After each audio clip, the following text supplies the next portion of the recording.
আপনার মাথার উপর পাকা বাড়ির ছাদ নেই, তার মানে আপনি আবাস যোজনার বাড়ি পাবেন। সমীক্ষা হয়ে যায়, কিন্তু আবাস যোজনার বাড়ি আপনি পান না। আবাসের তালিকাতে বঞ্চনার অভিযোগ দক্ষিণ 24 পরগনার নগেন্দ্রপুরে। আবেদনকারীদের দাবি, বিজেপি করায় সরকারি সুবিধা থেকে বাদ পড়েছেন তারা। যদিও এমন অভিযোগ মানতে নারাজ বিডিও। দেখুন,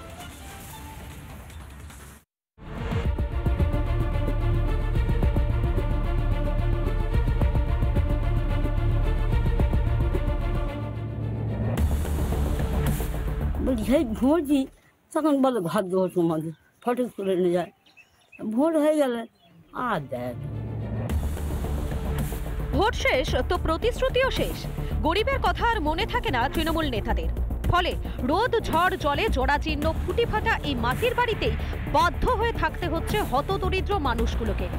আবাস যোজনা থেকে বাদ পড়ছে তাদের নাম। যে বাড়িতে দাঁড়িয়ে আছি, এই মাটির বাড়ি, আর এই দানা ঝড়ে পড়ে গেছে এই ঘরটা, এরা নাকি ঘর পাওয়ার যোগ্য নয়। কেন সরকারি ঘর পাওয়ার যোগ্য নন দক্ষিণ 24 পরগনার মথুরাপুরের নগেন্দ্রপুর পঞ্চায়েত এলাকার এই সব মানুষ? আমরা বিজেপি করি বলে সেই জন্য নাম কেটে বাদ দেবে। তা আপনারা কি চাইছেন? আমরা এই সুবিধার একটা চাই। কি ভয়ঙ্কর কথা!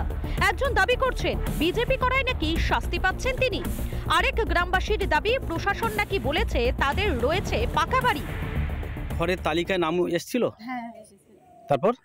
তারপর বলছে নাম কেটে দিয়েছে। অফিস থেকে বলছে তোমার পাকার বাড়ি আছে, তাও আমাদের তো পাকার বাড়ি নেই। এক দুজন নয়, এরকম 110 জনের নাম প্রথমে তালিকায় থাকলেও পরে ঘেচাংফু হয়েছে। দুঃখে কষ্টে কাঁদছি, কত কষ্টে রয়েছি। ঘর একটু দিলে আমাদের ভালো। এই প্রেক্ষাপটে প্রশাসনের উদ্দেশ্যে চ্যালেঞ্জ ছুড়েছে বিজেপি। এই 110 জনকে প্রত্যেকের ঘরের সামনে আমরা দাঁড় করাবো, করিয়ে ছবি তুলে নিয়ে আগামী দিনে আমরা মহামান্য হাইকোর্টের দ্বারস্থ হব এবং এই সমস্ত আধিকারিকদের বিরুদ্ধে আমরা মামলা। গ্রাম সংসদের মিটিং থেকে যতগুলো অবজেকশন হয়েছে, সেই অবজেকশনের ভিত্তিতে কিন্তু স্টে হয়েছে, কিছু কিছু বাদ গিয়েছে এবং তারপরে কিন্তু সমস্তটাই ছেড়ে দিয়েছে আমাদের সরকার। বিডিও অবশ্য দাবি করেছেন অনিয়ম হয়নি কোথাও। কারণ আমরা কারা কারা এলিজিবল ছিল লিস্ট বানিয়ে গ্রাম পঞ্চায়েতের 7 দিন টাঙানোর পরে নাম সভার মিটিং হয়েছে। তারপরেও যদি আমাদের কাছে টাকা ছাড়ার পরে অভিযোগ আসলে বিডিও হিসেবে আমাদের দেখতে হয়, দেখার দায়িত্ব, কারণ এখানে গভর্নমেন্টের ফান্ড ইনভলভ আছে। সত্যি কি বঞ্চনা খুঁজবে, নাকি তৃণমূল নেতাদের পা ধরতে হবে গরিব মানুষগুলোকেও? দক্ষিণ 24 পরগনার মথুরাপুর থেকে বরুণ হালদারের রিপোর্ট, রিপাবলিক বাংলা। এতো দেখলেন নানা ধরনের কন্টেন্ট দেখার জন্য লাইক করুন, শেয়ার করুন আমাদের ফেসবুক পেজ, সাবস্ক্রাইব করুন আমাদের ইউটিউব চ্যানেল। পাশাপাশি অন্যান্য ব্রেকিং নিউজের জন্য অবশ্যই চোখ রাখুন রিপাবলিক বাংলায়।